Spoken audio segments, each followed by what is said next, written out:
Você já ouviu a frase: guerras não salvam nações, salvam bancos? Parece teoria da conspiração, mas quando a gente mergulha na história, essa ideia começa a fazer um sentido assustador. Hoje vamos desvendar como alguns dos maiores conflitos da humanidade foram, na verdade, grandes negócios para uma elite financeira, enquanto países inteiros afundavam em dívidas e crises. E os protagonistas dessa história não são generais ou reis, mas famílias de banqueiros e bancos centrais. Vamos começar no século XVIII com a Guerra dos 7 Anos. A Grã-Bretanha, para financiar suas campanhas militares, não usou apenas os impostos do povo. Ela criou um sistema engenhoso, mas perigoso: o Estado Fiscal Militar. O Banco da Inglaterra, uma instituição privada na época, emitia títulos da dívida do governo. Banqueiros compravam esses títulos emprestando dinheiro ao Estado que prometia pagar com juros. O detalhe crucial é que muitas dessas dívidas eram perpétuas, ou seja, o governo pagaria juros para sempre, sem nunca quitar o valor principal. Quem pagava essa conta? Gerações e gerações de cidadãos através de impostos, enquanto a Grã-Bretanha se endividava aos banqueiros que possuíam os títulos,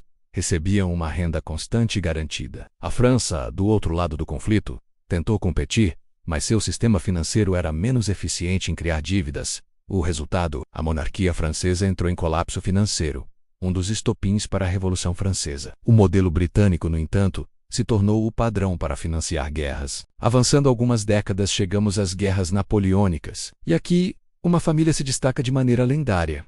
Os Rothschild. Mayer Amschel Rothschild e seus 5 filhos criaram uma rede bancária internacional sem precedentes, com filiais em Londres, Paris, Viena, Frankfurt e Nápoles. Eles se tornaram os reis invisíveis da Europa. A genialidade deles? Financiar ambos os lados do conflito. Enquanto Nathan Rothschild, em Londres, financiava o exército britânico liderado pelo Duque de Wellington, seu irmão Jacob, em Paris, ajudava a financiar Napoleão. Eles não tinham lealdade a uma nação, mas ao lucro. A comunicação rápida entre os irmãos e usando pombos correio e mensageiros dava a eles uma vantagem informacional absurda. O episódio mais famoso foi na Batalha de Waterloo. Sabendo da derrota de Napoleão antes de todo mundo em Londres, Nathan Rothschild usou a informação para manipular a bolsa de valores. Ele vendeu seus títulos do governo britânico, fazendo todos acreditarem que a Inglaterra havia perdido. O mercado entrou em pânico, os preços despencaram. No último minuto, seus agentes compraram tudo por uma fração do valor. Quando a notícia oficial da vitória chegou,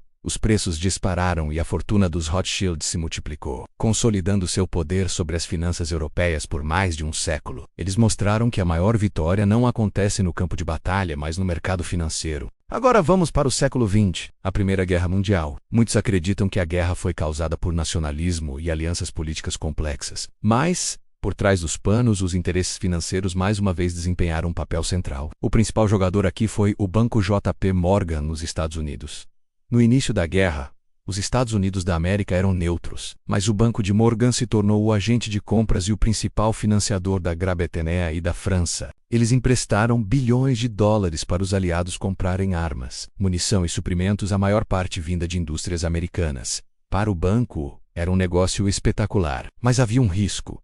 E se os aliados perdessem? Os empréstimos gigantescos poderiam nunca ser pagos. A entrada dos Estados Unidos na guerra em 1917 não foi apenas uma decisão política. Foi uma forma de garantir que o investimento trilionário do sistema financeiro americano não fosse perdido. E como o governo americano financiou sua participação? Através do recém-criado Federal Reserve, o Banco Central Americano, que, apesar do nome, é uma entidade com grande influência de bancos privados. O Fed imprimiu dinheiro e comprou títulos do governo, criando dívida para financiar a guerra. No fim, a Alemanha foi forçada a pagar reparações de guerra impossíveis, mergulhando o país na hiperinflação e no caos, o que ironicamente plantou as sementes para a próxima Grande Guerra. E não pense que essa lógica se aplica apenas à Europa e aos Estados Unidos. Aqui na América do Sul, temos um exemplo trágico: a Guerra do Paraguai. No século XIX, o Paraguai era uma nação próspera e surpreendentemente independente. Não tinha dívida externa e controlava sua própria economia. Essa autonomia incomodava os interesses comerciais do Império Britânico,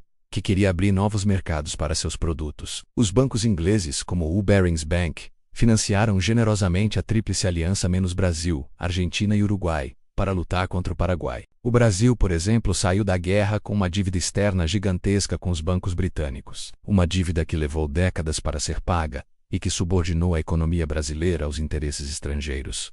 O Paraguai foi devastado, perdeu mais da metade de sua população e quase todo o seu território produtivo. De uma nação soberana e promissora, foi reduzido a um dos países mais pobres do continente. A guerra não trouxe progresso ou liberdade, trouxe dívida para os vencedores e ruína para o perdedido, enquanto os banqueiros em Londres lucravam com os juros. O ciclo se repetiu na Segunda Guerra Mundial. O Tratado de Versalhes, com suas punições severas, criou o ambiente perfeito para a ascensão de regimes extremistas na Alemanha.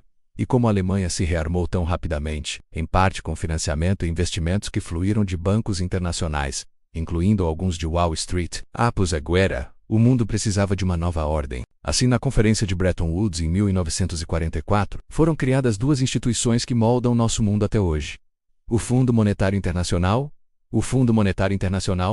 e o Banco Mundial. Oficialmente, seu propósito era reconstruir a economia global e promover a estabilidade. Na prática, eles se tornaram os principais instrumentos para gerenciar as dívidas soberanas das nações. Quando um país em desenvolvimento entra em crise, quem aparece para ajudar? O Fundo Monetário Internacional e o Banco Mundial, oferecendo empréstimos de resgate. Mas esses empréstimos vêm com condições severas. As famosas políticas de austeridade, cortes em gastos sociais, privatização de empresas estatais e abertura da economia para o capital estrangeiro. Essencialmente, é o mesmo modelo do século XVIII, mas em escala global e com uma fachada institucional. A dívida se torna uma ferramenta de controle político e econômico. Isso nos traz aos dias de hoje. A crise financeira de 2008 é o exemplo perfeito do ciclo moderno. Bancos gigantescos, os mesmos que lucraram com investimentos arriscados e imprudentes, quebraram. A economia mundial ficou à beira do colapso.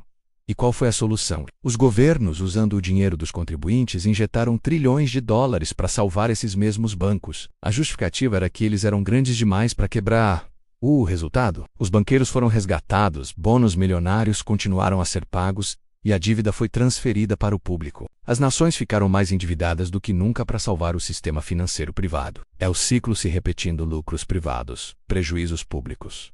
O banco sempre vence. Desde a Guerra dos 7 Anos até a crise de 2008, a história nos mostra um padrão claro. Guerras e crises financeiras, embora devastadoras para a maioria, têm sido incrivelmente lucrativas para uma pequena elite financeira. O mecanismo é sempre o mesmo: criar dívida, emprestar dinheiro para nações em tempos de desespero e depois cobrar juros perpétuos, garantindo um fluxo de riqueza das mãos do povo para os cofres dos bancos. Não se trata de uma teoria, mas de uma análise histórica do poder financeiro. Entender esse ciclo é o primeiro passo para questionar a quem nosso sistema realmente serve.